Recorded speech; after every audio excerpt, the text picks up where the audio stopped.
Welcome to another edition of the Best Business Minds, where we interview business leaders and academics that write thought-provoking books.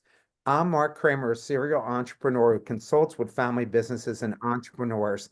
And currently, I'm teaching entrepreneurship at Vinh University in Hanoi, Vietnam. But today, I'm at Westchester University's Contrail Center for Entrepreneurship. So, welcome our author, Charlie Gilkey, author of the book Team Habits: How Small Actions Lead to Extraordinary Results. Charlie is also a veteran, and I thank him for his service. So, Charlie, great to have you on.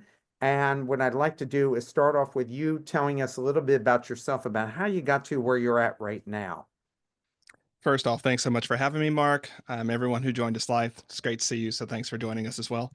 Um, you know, I fell into this like many entrepreneurs do. And way back in the mid 2000s, I was simultaneously in the Army. I'm a Joint Force Military Logistics Coordinator by Army training. And I was working towards completing my PhD in philosophy. So I'm a social philosopher and ethicist by training there. And after I came back from Operation Iraqi Freedom, pushing my academic studies forward, I realized that I had way too many ideas and too little time. Way too many ideas and too little time. And like any good scholar and officer would do, I'm like, I'm not the only person with this problem. What have other people wrote about, researched? What have they applied to solve this problem?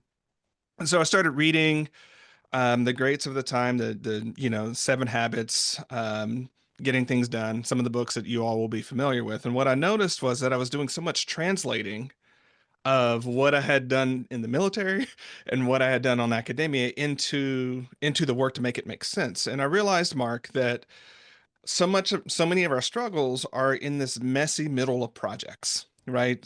The productivity literature at the time talked a lot about getting like task and to-do list and action items, and it was very granular. And the personal development literature at the time talked about vision and values and big things, but most of us were stuck in the middle. We had business ventures that we wanted to start. We had projects that we had papers that we wanted to finish. We had business initiatives that we wanted to put forward. So I started writing about that and incorporating a lot of the leadership lessons, doing some advising, and it's just sort of grown organically over the last, oh God, this has been since 2007 or so, since however many years that is now, almost 20 years of really helping people finish the work that matters most, building teams that can have high focus but high belonging at the same time, and just really solving some of those inner paradoxes of doing your best work in the world. Which is great stuff that you're doing. We thank you for that kind of work. So, why did you write this book? So, like many folks, COVID wasn't the reason I wrote it. It just created a catalytic moment. So I knew that this book, Team Habits, was one book or a book in an arc of at least three books. So my previous book was Start Finishing: How to Go From Idea to Done. And that book addressed your personal habits, your personal practices for doing your best work. So the next logical step was to talk about how teams do this. And so it was already in the arc. And then COVID came along and took all of what I call our work ways, just what they sound like, the ways we work together, and dumped them all out on the table. He just said, you know what? None of them matter anymore. And even simple things like how we meet became actually a question and a difficulty, right? How do we set goals in a hybrid environment? How do we get people to focus? And so I wrote it because of one, the to meet the moment, but also I knew that people were going to approach team performance the wrong way. And I know that sounds very opinionated, but I'm an author, so I get to be opinionated in that way. Typically, what we look at when we look at team performance is we focus on individual performance. We focus on what Mark and Ernie and Marjan individually are doing, and we try to improve them. But what makes teams work is not what the individuals do, but how the collective works together. And so I wrote Team Habits so we can at least take it back and say, hey, let's look at our team habits. Let's look at these things that keep us bumping into each other, that keep us from doing our best work, and let's fix those. And time again, Mark, when you fix your team habits, you realize you don't really need to work on your individuals as much as people think. And so we have, in especially American management paradigms, we focus too much on individuals and not on how teams work and how teams of teams work. So, how's the pandemic changed everything? Because you have people still wanting to stay working remotely, and that works, I think, a little bit. I think companies kind of suffer when people don't see each other on a daily basis, or how do you get promoted up if somebody isn't seeing you? So, what's your take on how the pandemic has changed things, and where should we be now? I guess that's 3 years later. Okay. So I want to call out that we are not post-pandemic. We are mid-pandemic. Um, we early pandemic is when we're worried about the crisis, we're worried about the medical stuff, so on and so forth. But even at the time in 2020, I was like, you're like, look, y'all, pandemics play out over 5 to 7 years. Uh-huh. We are mid-pandemic, not post-pandemic. So I want to start there. One of the things that the pandemic did was make hybrid the default, right? So the world of work right now, hybrid teams are the default, not the outlier. Before the pandemic, it was for a lot of organizations, it's like, well, we can try remote, we can try hybrid, but it's actually created hybrid as the default right now, which is why we see so much tension with the return to office mandates and things like that, because those return to office mandates aren't really addressing that the world of work has fundamentally shifted to hybrid. And by I mean hybrid by default, I don't mean everybody works from home. So I need to be specific here. Yeah. I mean, we are working in an environment where we do some of our work from home. We do some of our work from coffee shops. We do some of our work from the office. We do a lot of our work on mobile phones and tablets, but it's default hybrid. That was not true before, in the same way before the pandemic. I think the other thing that we're still coming to grips with, and this is to your point of being face to face, we have not rebuilt organizational workways and team habits around belonging such that we have the functional trust in each other to get work done and that we know how to focus. And so, working in the way that we work now, we're all, whether we like it or not, functionally ADHD, right? We might not be neurodiverse in that way, but when you look at the four inputs coming from 18 different directions and you're on Slack and you're looking at email, you're in a meeting, we're scattered in that way, right? And so we have confused advances in technology around communication to think that those communication technologies help us with management and communication, or sorry, with management and collaboration, and they do not. Communication scales. Collaboration doesn't as much as people think, and management doesn't as much as people think. And so a lot of organizations are struggling because they're like, well, we have these tools that help us communicate with more people so managers can manage more people.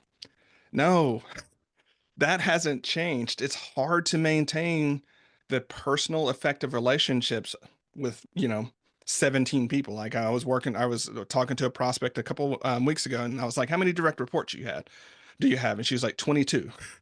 And I was like, okay, you have four teams, at least four teams. And if we look at normal structures, you should have three direct reports, maybe four direct reports that are managing. But so many organizations are assuming that because it's now easier to communicate on Slack, it's easier to communicate on Sana, that managers' bandwidth has increased, and it has, in fact, has not. And so, um, I think the last thing that I would want to speak to here is we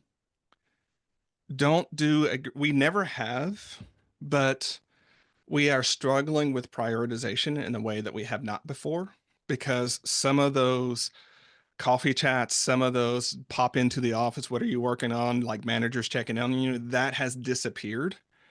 And we're looking at too many black holes of to-do lists and too many things. And people have not learned to prioritize, and managers and leaders haven't learned how to really help their teams prioritize in this new world of work. Uh, for sure. I mean, and I think that frustrates the average worker, right? Absolutely. Especially so you mentioned my military background. So everyone live with me today or listen to me now. I must say I'm exceptionally hard on leaders, because I see so many individual contributors, so many workers who are stressed out, overwhelmed, and made to be ineffective by poor leadership and management, right? And so it's actually leaders that are over dumping, putting too much work on staff. And like I say all the time, you can't put 14 units of stuff in a 10-unit bag. It doesn't work. It has never worked. It is the leaders and managers' responsibility to make sure that what's in the bag is the right stuff so that the people working on that can push it forward. And that fundamental task has fallen out of the bottom. And so I think too many individual workers and staff, our individual contributors and staff, are being chastised, criticized, and getting poor performance reviews when it really is more of a reflection of what's happening in leadership and management. I agree with you. In Vietnam, where I'm working, we have people under 35, and my daughters are under 35 that want that work-life balance. And this idea that you're going to go and give every day to the company is just not working. They'll quit with no job in line. They'll just like, I'm done. And they'll just figure it out. They'll go live with their parents or whatever until they figure out what the next opportunity is. And I'll often say to the leadership, that's got to be a wake-up call. If people are willing to quit and leave you when they have no job, then that's all you need to know, that you need to make some real course corrections here. So let's start with chapter 1. Can you elaborate on the concept of broken printers as it applies to team dynamics? What are some of the specific examples you've encountered in different organizations, and how did addressing these issues impact team performance? Thanks so much for that question, Mark. Well, um, broken printers are an analogy. And where this comes from is every organization that I've worked at or consulted with has at least one broken printer that everybody knows about. Everybody knows this thing is broken and it doesn't get fixed. And it's not a problem until it's a problem, right? It's not a problem until you're in a rush job and you accidentally send something to the printer, or you need something right away, or when you're trying to have a meeting and because no one's printed out an agenda because of the damn broken printer, right? They're looking on their phones and getting distracted at the same time. Like, there's so many instances of downstream malperformance and dysfunction that you can point to a literal broken printer, right? And Yeah. and the thing about a literal broken printer is it's at most a $500 decision and 30 minutes of research. That's really the scale of that problem, but it becomes insurmountable for some reason. And yet, we can call a meeting to figure out what we need to discuss in a meeting and spend way more time and treasure doing that than fixing the broken printer. So it's an analogy of those things that are broken in the ways that we work together that we don't fix. Now, that's the literal broken printer. Um, it can also be the way that we, choose our own adventure across our work and collaboration tools. Like, Mark decides to Slack me a message and I will send Ernie a, text message. And then Erica is like tasking me on Asana. So we're trying to figure out like which of the 17 channels we're getting tasked in. That's a broken printer, right? We know it's broken. We just don't fix it, right? Or Charlie always missed threads, or like he starts a new thread when he should be threading on Slack, or not sending a link. I'm speaking of digital tools because we're largely hybrid right now. Or someone forever forgets to change permissions on a document and then goes on vacation for 2 weeks, right? All of those things are broken printers. And the thing about it is, one, we all know what the broken printers are. It's not a surprise when it happens again. And that's part of the frustration and demoralization, because it's like, oh, here's Charlie again. Right. And the other thing about them is they are imminently fixable. Like, these are not, laws of gravity that you can't change. We can change this together. And so I use broken printers as that example of helping teams illuminate the absurdity of work that's driving them crazy, and actually start to have conversations about how they get changed. And what ends up happening when you start having conversations about broken printers is you start illuminating other team habits, bad team habits usually, that are enabling those printers to stay in place. So the literal broken printer is probably there because no one person owns fixing it. And we all sort of look to someone else to fix it. It's the IT department, it's the manager's job, it's somebody else's job, and no one fixes it. So we're all stuck with this problem. Now, Mark, I need to be very specific here. When I say team, in the context of this conversation, I mean the 4 to 8 people that you spend 80% of your time working with. Okay. I'm not talking about your massive organization of 50 people. I'm not talking about, that team of 22 people. I'm talking about the team that you work with day in and day out. So for this conversation, that's why I'm going to keep saying Mark and Ernie and Marjan and Claudia, because I want us to realize these are individuals. This is important because in that team, we have an incredible amount of rapport. We have an incredible amount of affinity most of the time. We know what teammates are going to do, and there are things that we can do together that we don't need our boss to sign off on, but if we don't have to make it any one of our jobs. And so I want to say that because when we look at so many of the team habits that frustrate us, these are not things that like higher and upper management are doing to us every day. This is what we're doing to each other. If Mark, Ernie, Marjan, Claudia, and Charlie all decide to have a meeting and that meeting sucks, we did that to each other. We can change it, right? If we all would prefer to have an agenda before the meeting, we can create a team habit around that such that before anyone can actually schedule some time, they have to send an agenda. We can do that with and for each other. So we don't have to accept sort of the absurdity of the status quo that we do to each other. And I want us to own those personal relationships, right? I want us to actually lean into the fact that if Mark, Ernie, Claudia, Erica, and Charlie come together and make work better, we have made our lives better. So this leads me to my next question, which is in chapter 2. In your experience, what are some of the common obstacles teams face when trying to implement small changes? How can teams effectively overcome resistance, especially from members who might be reluctant to change established habits, which is really what happens in large organizations, hence why people become entrepreneurs and people who like working in entrepreneurial ventures, but eventually when the company becomes big like Amazon or Facebook, they no longer feel comfortable in those environments. Yeah, so usually the biggest resistance to change is organizational inertia and just the ease of the status quo, right? A lot of us inherit team habits and we just fall in line with it, and that's just the way we do it. Sometimes, though, there is someone still on the team who prefers to do things a certain way, usually their way, and are not really accounting for or attentive to the ways that that particular behavior may be causing problems for other people. My assertion here is that when we look at humanity, like there's a bell curve, right? Of like 10% of people who are just dastardly folks that are just out to make people's lives more miserable, right? Yep. There are 10% of saints on the other side. Like these are just the people that are the menches and the people that like we all aspire to be. But 80% of us fall in the middle of people trying to do our best, right? And usually, if you're in the 80% of people trying to do your best to the 10%, you don't want to be pissing people off all day. You don't want to cause suffering and harm. You don't want to make someone else's life harder. And you may not realize that a particular way that you're doing it, that you're doing something, is actually doing that. Now, I need to back up, Mark. One of the approaches of team habits, one of the theses here is that one, people don't like to be changed by someone else's agenda. Like, if I think Mark should do something or I think Mark should change, Mark is going to have some internal resistance because we want to be autonomous beings, right? We want to have our own sort of life. But people are actually really open to changing how they do things.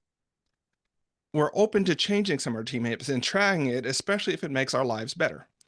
So I'm going back to my original point, Mark. So many management paradigms try to change people and make people the object of someone else's like agenda or initiatives, as opposed to trying to change the way people work together. So that's the other resistance that people have, is because we're not really clear on that. If I say, hey, let's try something different, we haven't established that belonging and trust, what is so easy to do in so environments is to assume, like if I say, hey, Mark, let's try this, Mark can assume, oh, Charlie wants me to change. He wants me to like do something different. I'm not good enough. Or it pulls up all sorts of different stuff as opposed to just the more neutral, hey, let's give this a shot because I think it's going to make our lives easier. I think it's going to help us win more. Well, We love, go ahead. you have to explain things to people now. Like, I'll be 64 tomorrow. And so people were, the boss was used to getting his way because you only could work within drive time of you. But Hmm. now you can work anywhere in the world and people are hiring all over the world. And so you don't have that same control. Now you have to explain things to people, right? Now you have to consider people's, whether they have kids, elderly parents, what their own career objectives are. It's not about you and the organization. It's much wider than that. Is that what you found as well? That's what I found as well. I'm 45 now, right? So I didn't grow up in the world of work before the mid 90s, okay? But I've read stories and I have parents, Of right? ancient times, yeah. And yeah, and so and done the research. And there was a time in which there was no real nuanced difference between leadership and control, right? Yeah, Where they were effectively the same because to your point, people they had economic power due to proximity, yeah, right? You had to take or leave the job, you had to take or leave the management style, you had like what were you going to do, right? yeah, Now, but I would say some of you all have more years on this planet than I did. I would say even if you roll back to then, that's not the work environment you wanted. That's the work yeah, of course environment you not. had to Yeah, accept. yeah. The world is different now. You don't have to accept that, right? And so and I need to say that because right now, when we look at some of what's going on, there's actually a changing of the guard when it comes to management paradigms. And part of what's being held on to is that sort of um, older paradigm of if I see you working, I know you're working. That was always false, right? Because it turns Yep, out people are incredibly creative at figuring out how to look like working and not actually be working, right? And yep, so you can pull people to the office as much as you want and see them looking at a screen, but you have yep. no idea if they're actually doing anything or if they're sandbagging. And so if your primary way of thinking about leadership is by control and domination, you're not going to have a high performance team for long, right? People will come and go because they're going to choose better opportunities that allow them the autonomy, mastery, and purpose. Dan Pinks talks about this in Drive that gives them that. And they are going to trade up to the best job that allows them to be the talent that they are in a culture that actually respects them, right? So gone are those days of that type of coercion. So yes, you do have to, but on the flip side, what I want to say is yes, you have to do this. On the other hand, when you do it, you unlock talent that has been resistant, that has been underutilized, that hasn't really been leveraged in a way to create superior performance. And so you both have to and get to in that way. So let's talk about that. In your experience, what are some of the effective strategies for encouraging a culture of intent-based decision-making within a team that has traditionally relied on top-down decision approaches? So intent-based decision making is really training your teammates and encouraging your teammates to not only tell you what they're doing, but why they're doing it. Okay. So if I am meeting, well, some things will be obvious, but some things will not be obvious. But the point about going with intent-based communication is you both get the what they're doing and why they're doing it. And it works in reverse for leaderships. Instead of telling people, here's how you must do things, you work the other way and say, here's what needs to happen and my intent for why it needs to happen that way. That intent piece is actually what enables autonomy. It enables collaboration. It enables performance. And it ensures that as the team grows, the leaders and other folks can step more and more back to let people actually do more of the management, actually do more of the self collaboration, or the self organization, I should say, actually do more of that. So, this is different than top down leadership a lot because top down leadership looks more like, Charlie's in charge. Charlie sees what needs to happen. Charlie tells Marc, here's what needs to happen, how, when. Report back to me when you're done. Like, what room does Marc have to innovate, to um, excel, to do anything besides what Charlie has told him to do in that scenario? How does the leader make sure in today, oh, um, how do we make sure today that leaders don't look weak by being open? I think a lot of leaders are now are hearing from experts, hey, you can tell people that you don't know, where you're going. Like, how much do you tell them and how much do you hold back so they don't lose confidence in you as a leader? Yeah, so part of it is really questioning to what degree leadership requires that omniscience and omnipotence that we make it. So here's how I would say in this one, right? Um, I think too many leaders overshare. Um, Too many leaders confuse vulnerability with radical transparency, right? Being vulnerable is like, hey, I'm not sure that we're going to like meet this goal. And I think if we channel things this way and that way, if we organize it this way, we have a really good shot of making this happen. That's how you can be open and your team still trust you. Or, hey, y'all, with this situation that's just occurred right now, I don't currently have all the answers, right? I'm not sure how this is going to play out. I'm going to need a beat to figure it out. In the meantime, here's what you can do to keep things going, right? In both ways, I've been open about it. I haven't put on that sort of like, I know what's going to happen and I know what it's going to look like. Teams, for when you're specifically talking to leaders, is actually my next book that I'm working on, Marc. It really comes We'll down have to you two back. things. Thanks. It's really trust and vision, right? Trust and vision. How do you establish functional trust between yourself and your team, and how do you extend that trust? So that's one of the leader's paramount jobs. And the second is vision. How do you provide a compelling vision that helps your team navigate through the day-to-day of work? Um, you can be open and still create a lot of trust. You can provide a vision, still create a lot of trust. I just think when it goes into, um, let's see, I'm trying to be as specific as possible for a general question here, Marc. I think if you're going to way too much emotional oversharing, it's not that you're being weak. It's probably that you're not communicating to your team what they need to hear to help them move forward. Sometimes they need to hear, I really don't know what's going on. Sometimes they need to hear, I screwed that up, y'all. I made a bad decision and that's on me. Well, I Sometimes think that's people respect that the most, right? And they have they even respect that because greater they, trust in their yeah. leaders that could admit to what they do. How do you recommend addressing and alleviating the emotional burdens that can affect decision making, especially in high stakes situations, to help teams feel more empowered and less paralyzed by fear? Yeah, so there are a few things here. One is to really have leaders and teams ground the reality that any decision we make is an hypothesis at best, right? We can't choose a perfect decision, and usually the best we can get is a good enough decision.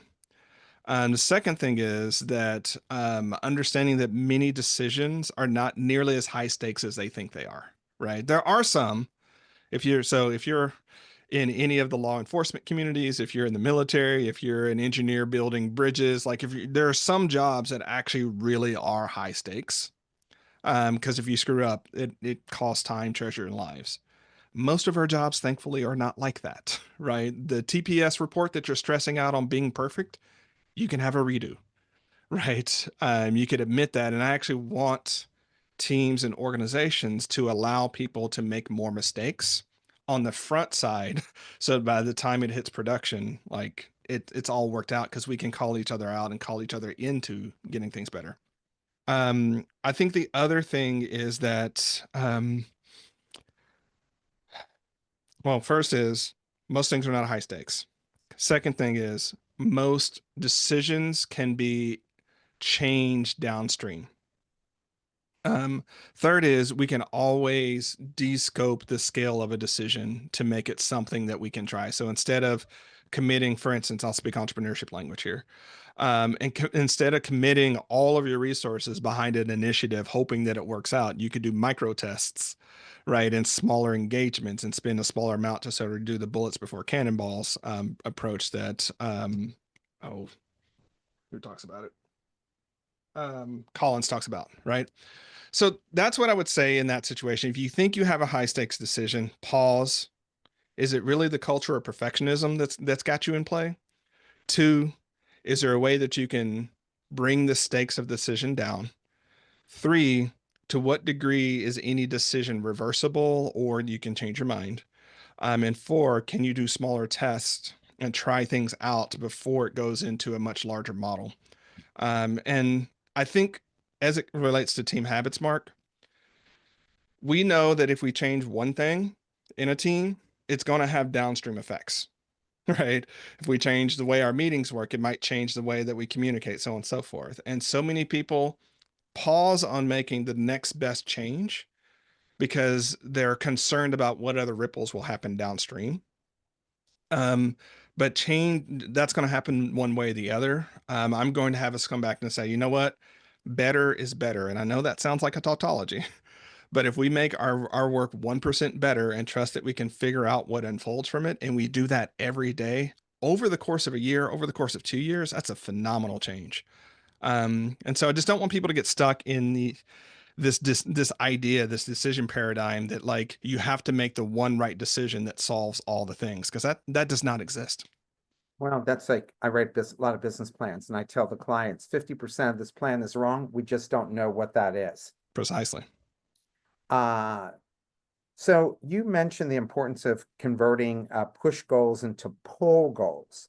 Could you elaborate on some practical strategies or techniques that teams can use to identify and shift their existing push goals into pull goals that resonate with team members' intrinsic motivations, and explain the difference between a push goal and a pull goal?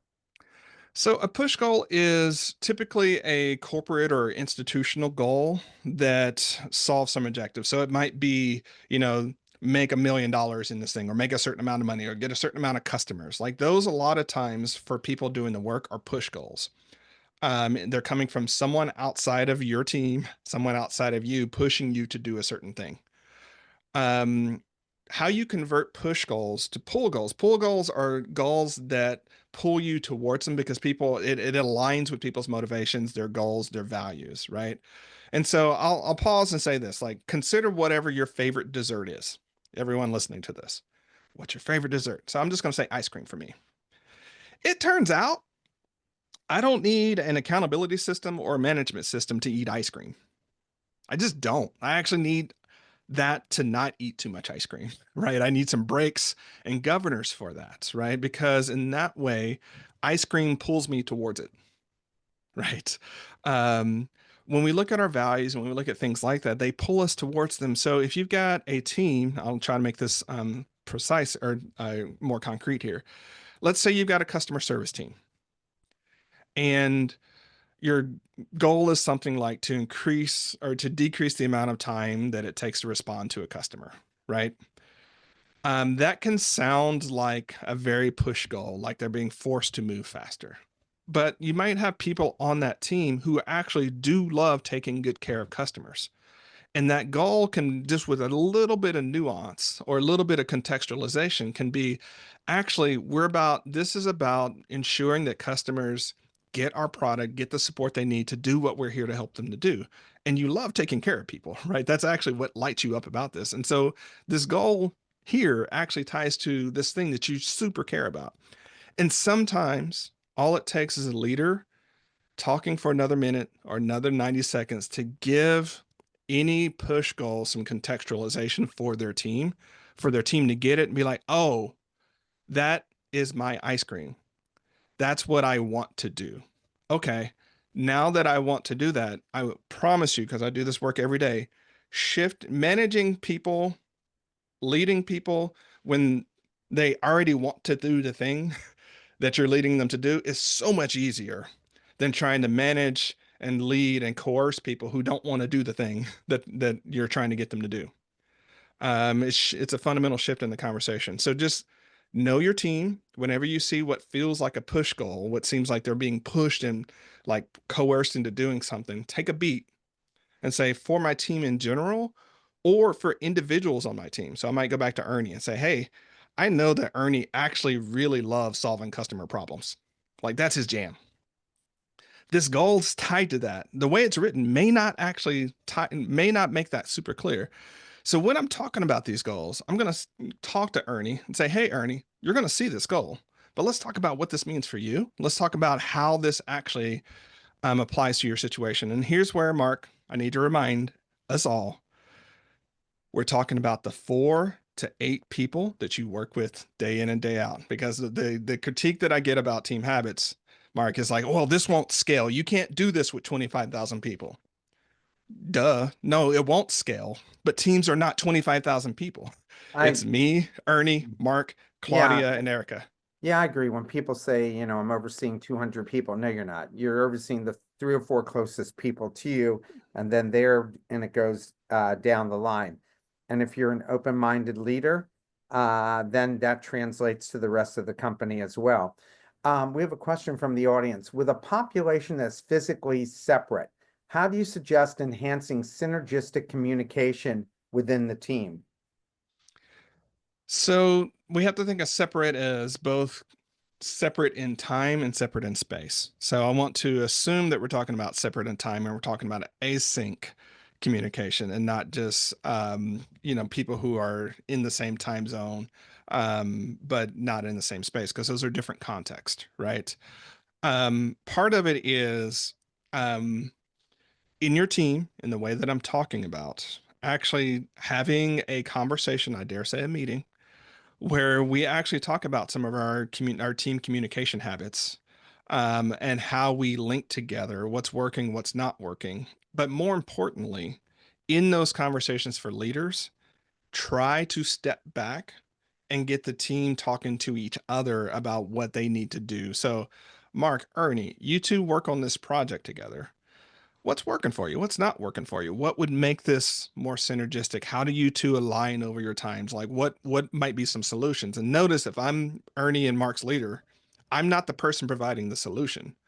I'm the person reminding Mark and Ernie that they actually own the solution and they can actually figure this out. And in the team of 4 to 8 people, it doesn't have to scale as much as you would think. You have Ernie and Mark do that. You have Charlie and Claudia do it. Then we can come together back as a team and say, okay, what's working across the individual atomic teams here? And is that something we can make a team habit for the rest of us?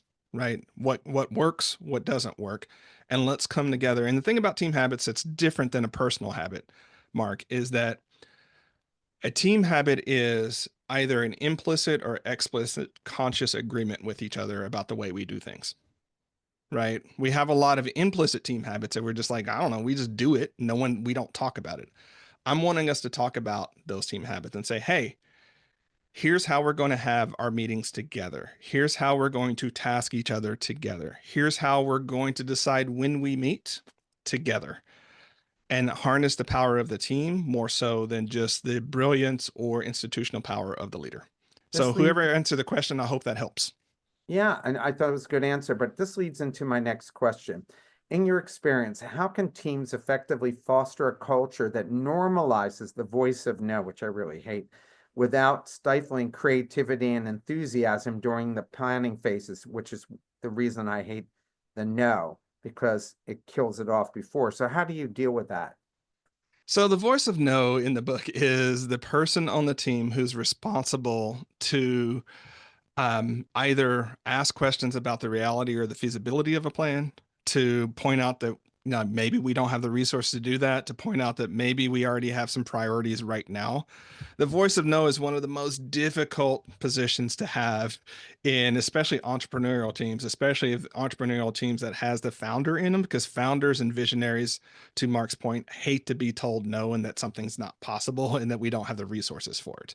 However, when we understand, I'm going to use the word, it may not resonate with someone. When we understand the sacred role that is, because that person is actually saying, I want us to be successful. I want us to commit to something and really see it through at the level of execution that we all want to have.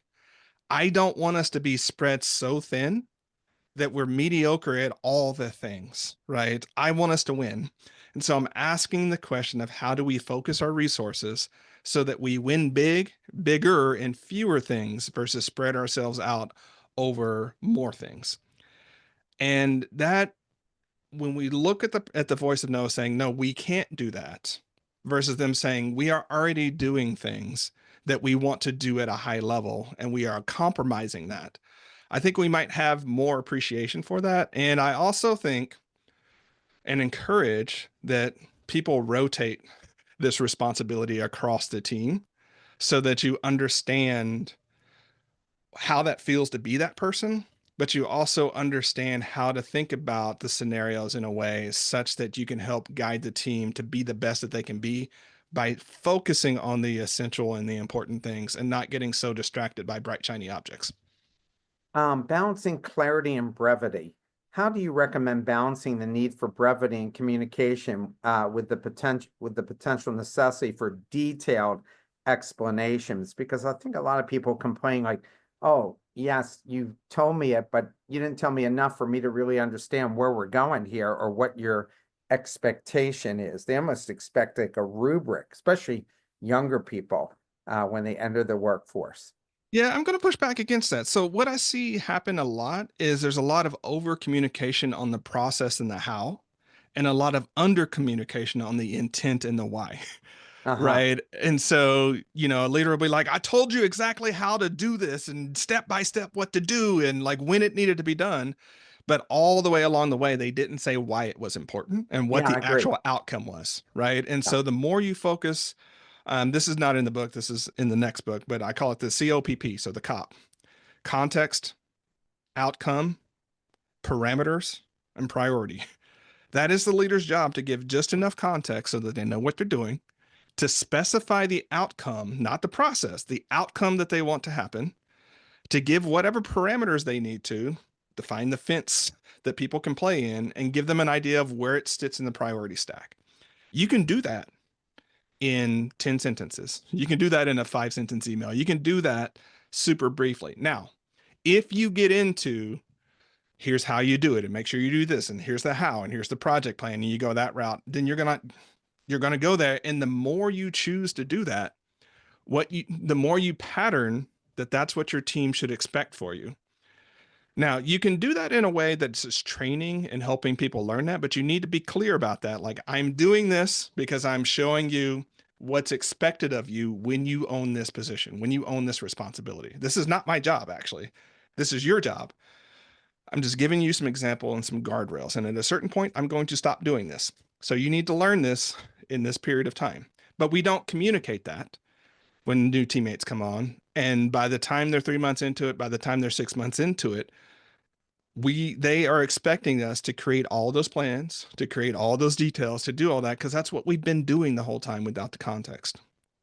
So I think that's how we balance clarity and brevity, Mark, is you focus more on context, outcome, parameters, and priorities, less on the process, less on the detail, less on all of that, because so many, especially we're talking about executive leaders, so many executive leaders are compromised and can't do their job because they're doing so many other people's jobs.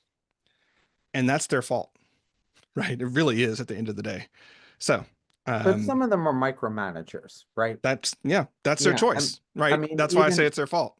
in a startup, a lot of founders end up being ousted because they can't give up control Hmm. and allow the team to grow and even make mistakes, right? How important is it to allow for mistakes, and how big a mistake can you allow for that doesn't cripple the team? Those are great questions. And we actually talked about a little bit about this in the green room. Unfortunately, mistakes are how we learn. Right. And so sometimes, especially if you're talking about, what we're talking about here, you have to look at a certain amount of mistakes as an investment in that teammate's learning. Right. That's what it is. Right. Um, I think it's harder to answer the how big a mistake because it depends upon the stakes. Obviously, if you're working in a Fortune 10 company and you've got someone in a high stakes position, they might not get to make nearly as many mistakes as someone newer in there. But I think what you want to look at is um, $10,000, $15,000 sort of decisions and mistakes that people might make as investments in their learning, especially if you're giving good, constructive, learning based feedback so that they can learn what they did wrong, how the project ended up in the ditch, what they're going to do all over again, so on and so forth. So, um, when I said it's their fault, like to your point, so many entrepreneurs, especially, are accidental micromanagers. They don't mean to be that way, they just are, right? And at a certain point, the organization can't grow past their ability to manage it. And that's why they get fired. So there's a point in which, as an entrepreneur, you have to shift from being the operator to start to be more of the leader and the executive. And if you don't make that shift, your organization is either going to stay stuck or you're going to get ousted, right? But those are fundamentally different mindsets. And it's a part of the arc of every entrepreneur's journey. Can you elaborate on the steps a team can take to identify and develop their wolves? And you have to explain what that is. Specifically, how can team members cultivate their expertise in certain areas so that knowledge sharing becomes part of the team culture? Okay, so the wolf is a um, reference to the movie Pulp Fiction, where there's a certain situation that happened, and they had to pull in an expert that knows exactly how to handle that situation. So it was the wolf of that situation. Mhm. And what I encourage is that every team ends up enabling their teammates to become an intense subject matter expert in something that's really important for that team and be the go-to for that person and to actually have it called out. So you might have your spreadsheet wizard. Like we all know how to do spreadsheets, but there's that wizard, there's that person that just knows how to make them work super, super well. Or they might be your presentation, person, or they might be the person that can actually super see where budgets are going to go around or make great plans. Like we can go and think about those types of things where it would be great service to our team. The important point here, Mark, is let the person be the wolf in things they want to be the wolf in. Right. Don't make someone be the wolf in something they hate because they're never going to be the wolf. Right. Right. But if you have that sort of secret talent, amplify that, celebrate that. Because if we do that in a team of 4 to 8 people and we look at sort of those certain types of things that we need, we enhance belonging because everyone has their own ability to shine and be a star and be needed. But we also really enhance performance because instead of all of us becoming spreadsheet wizards, I can count on Ellen to be the spreadsheet wizard and I can go do the thing that I'm going to do and support the team in a different way. So we actually allow for the division of labor and the division of specialization, but also create a map of who's good at what so that we learn to count on each other before we have to count on each other and start doing that in advance. What strategies do you recommend for transitioning a team's meeting culture if they're currently entrenched in habits that like frequent crunch meetings or lack of clear agendas? Yeah, so you mentioned crutch meetings. So here's the thing about meetings and why it gets so much attention from folks like myself. In a meeting, you see every other team habit on display. And if they're bad team habits, you have an hour where you see poor goal setting and prioritization. You have an hour where you see poor decision making. You have an hour where you see poor collaboration. You have an hour where it's just like a flummox of all the dysfunction if you have a poorly performing team. And so it's a great vector to start because you can start to see that, see these things work out. Now, a crutch meeting is a meeting that's only called because other team habits are broken. So we don't know how to make a decision. So what do? We call a meeting to figure out how we're going to make that decision. We may make the decision, but not figure out the process for making a decision, which means next time we we need to make a decision. What do we have to do? Call a crutch meeting to figure out how to make a decision, right? Um, Meeting culture is really the aggregation of team habits that we do. So I typically encourage people to start with 3 rules. One, No agenda, no meeting. And that includes the team leader. 2, 5 minutes at the end of every meeting to capture next item, next actions from the meeting. 3, starting meetings with non-work wins. And that latter one about non-work wins is an ability for us to actually remember that we are people outside of work. We are more than just workers. We are human. We have lives outside of this, and it actually builds bonding moments so that when we approach the hard things that sometimes come up during meetings, we remember like, oh, this is Charlie talking to Ernie. This is Charlie talking to Mark. We're not adversaries here, right? We were just jamming over our favorite rock songs. Okay. So we can solve hard things together. So those 3 things tend to start to turn the wheel a lot more towards creating better meeting habits. And what you will find, Mark, is that it's going to place pressure on you to figure out like, oh, we don't need to pull 8 people into a 45-minute conversation or meeting to make a decision that is really Mark, Ellen, and Charlie's decision to make. How about Mark, Charlie, and Ellen get together, figure out what they need to do, and come back and communicate to us what happened and not hijack 5 people's time because of the way that meetings, interrupt so much of our focused work.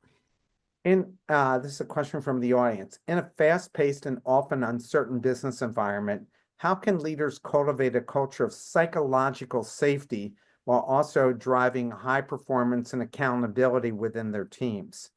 Okay, that's a great question. So I would say there's a few things here. I talk about it in the chapter on belonging. Allowing your team to talk about bumps. Bumps are, if you've ever worked in a restaurant or in an environment where you're like, in sports or anything like that, you're moving so fast, you bump into each other. You step on someone's toe or you hit them with a plate. And we understand that it's an accident and not intentional, and we can normally move on. So if I'm walking around a corner and I step on Mark's toe or bump into Mark, I say, hey man, sorry, and I move on, right? We Yep. understand that. A lot of hybrid work involves bumping into each other, but we don't call it out and we don't see it that way, and we start to make it personal, right? And so instead of making it about Charlie having an agenda for Mark or being out to get Mark, like Charlie and Mark are bumping into each other. It's a neutral phrase that talks about the ways that we're working that aren't working. So 1, elevate that. 2, allow teammates and encourage teammates to question why decisions were made. And this is an important one because leaders and teams that can't question why decisions were made end up having to just do what's being told, and it doesn't go very far. And I think the third one is to encourage people to understand that at any given point, any member of the teammate, any team is going to fall down. Like over the course of work, everyone is going to have someone get sick or be sick. There's going to be external events that happen. We're going to miss deadlines. We're all going to have a turn on the fall down wheel. We just are, right? Our job as teammates, and again, in the way that I'm talking about team, is to remember like, oh, this is just Mark's turn to be supported, right? Mark's normally on top of it. He's having a bad day. He's having a bad series of time. We can help him, like we can pick him up and we can carry forward, knowing that at some point in the future, I, Charlie, am going to fall down and need my team to pick me back up. So I think if you talk about bumps, you get clear that fall downs are going to happen, and we're here to rally around that. And we allow people to like really question why decisions are going to be made without reprisal. You start to build that psychological safety amongst teammates. That's the important piece. Amongst teammates, not just leader to teammate. I have to tell you, the second point that you mentioned, I push that all the time, which is ask me why I decided to go this direction. And usually I explain it up front, but I have 9 teaching assistants at Vin University because I teach the biggest class, Agile Innovation. So I have 427 students in my class. And so I tell all the teaching assistants, if I'm not clear on something or you disagree with the direction I'm going, ask me why I'm going in that direction. And then if you have a good logical case for why you think I'm going in the wrong direction, I want to hear it. And if I don't hear it, I don't need you on my team. And I fired people in the past for telling me afterwards, yeah, I didn't think that was going to work. I literally fired them in front of everybody, just so everybody got the idea that don't tell me after the fact. Tell me before we go into the accident. Tell me what your thinking is. I might Yeah, disagree. I'm You I'm might with still you on go that the one, same Mark. direction. Yeah. Yeah, because from my perspective, especially given my military background, I'm like, so you knew we were driving into a ditch and Yeah. you just didn't say anything? Yeah. I That's don't cool. need That's that. how we're doing here. Like, Yeah. no, like say, hey, I'm not sure. Seems like we're running into a ditch. y- Yeah. Oh, it's not a ditch. It's like there's a plan. Like we can explain that. The acronym that I tell leaders to use all the time, well, the phrase that has an acronym and a short code is MTOE, pronounced MTO, which is make the obvious explicit. Make the obvious explicit. And the punchline here is when you make the obvious explicit, you realized it wasn't so obvious, right? And that is where so much of this bump and tension comes from. So it's a leader's job to make the obvious explicit, and it's a teammate's, um, I won't say job because that pushes it too far, but really great teammates try to make the obvious explicit from their leaders too. It's like, hey, I think we're going this way. This is not clear to me what's going on. Can you tell me why you're doing that? Again, that's them making the obvious explicit so we can all converge and align around that. Yeah. I mentioned to you before, I teach SEALs and special forces guys about entrepreneurship. And they all say the same thing, that they don't want teammates that don't speak up, that they want to hear everybody's viewpoint, that the best leaders go around the table and say, tell me what you think. Tell me what the flaws in this plan. Tell me how we might alter it. Here's my last question for you. In your experience, what are some effective strategies for re-engaging a team that has become disengaged during the habit change process, especially if they had initial enthusiasm? That's a great question. And it's going to be, it's going to have a simple answer on this one. One is figure out why they got disengaged. What was their switch moment? Is it that it didn't happen fast enough? Is it that they didn't get overruled? But actually, it just goes back to the psychological safety question. Ask the honest questions of what got them disengaged. And sometimes what you'll find out is it's not that they're disengaged from the habit change process, it's that they were put on other priorities. They were put on other things, or there's some craziness happening outside of work that has actually gathered so much of their attention because change is hard for a lot of us. Even when we know it's going to be better, it takes time, energy, and attention. And sometimes we have less of that. So, one, ask them why they got disengaged. And if there's something you can solve that. Two, ask them what would need to be true of the world for them to be re engaged in the process. Again, ask them. And I have to say again, Mark, we're talking 4 to 8 people that you have a strong relationship with, that you can have honest conversations with, right? And so ask them what got them disengaged. Ask them what would need to be true of the world for them to be re-engaged. And 3, ask them with this habit change agenda that you've got going on, just brainstorm with them how it's going to make their work life better. Like what problem for them is this actually solving? If you do those 3 things, you get the people who have the time, energy, and attention to be engaged, to get back engaged, and or you hear, which is a great thing to hear actually, is Mark, this is a great idea. I actually am really behind it. I am just so overwhelmed and overloaded with other things right now that I can't be an active engager in that. So I'm not against you. I'm not hostile. I just can't put my shoulder behind this. And I hope that's okay. That's actually great intel because that means there are other things that you can work on if you're the team habits change champion. Charlie, I can tell you're a great teacher because I've really enjoyed the time we spent together. And I want to thank people from Westchester University's the Contrail Entrepreneurship Center for allowing me to have my program here today because they have great Wi-Fi and I needed great Wi-Fi today. Thank you all for coming. And Charlie, we look forward to your next book. So when you know that's coming out, we got to get you on the schedule because, as you know, we schedule a year in advance. So we look forward to having you again. Thanks so much for having me, Mark. It's been a pleasure and look forward to the next one. Thank you so much.